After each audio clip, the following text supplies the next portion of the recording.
আমাদের এলাকায় একটা প্রবাদ আছে, খাইলে জাত যায় না, কইলে জাত যায়। বিএনপির অবস্থা হয়েছে এরকম। দলের মধ্যে এমন একটা বিশৃঙ্খলা পরিস্থিতি। সর্বশেষ যে ঘটনাটি ঘটল সেটা হলো, আপনারা জানেন যে মির্জা ফখরুল ইসলাম আলমগীরের ধমকের একটা ভিডিও ভাইরাল হয়েছে।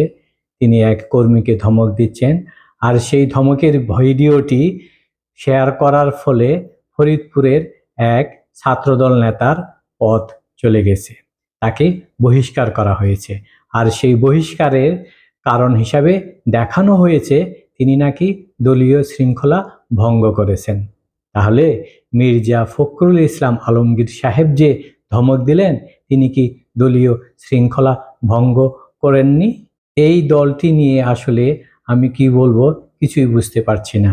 যাকে তাকেই বহিষ্কার করছে, আবার কয়েকদিন পর কিন্তু সেই বহিষ্কারাদেশ তুলেও নিচ্ছে। এবার বহিষ্কার করা হলো ফরিদপুরের ছাত্রদল নেতা খায়রুল ইসলাম রোমানকে। হ্যান্ডসাম এই নেতাটার অবস্থা দেখে আমার খুব কষ্টই লাগলো। সেটা বিষয় নয়, বিষয়টা হলো দলের মধ্যে যে বিপরীতমুখী আচরণ, এটা আমাকে হতাশ করেছে। তিনি কোন উদ্দেশ্যে, কিভাবে, কেন শেয়ার দিয়েছেন সেটা তো জানা দরকার। তিনি তো পজিটিভ মন মানসিকতা নিয়েও শেয়ার দিতে পারেন, কিন্তু যিনি ধমক দিলেন তার কিছু হলো না, আর সেই ধমকের ভিডিও শেয়ার দিলেই তাকে বহিষ্কার করা হবে।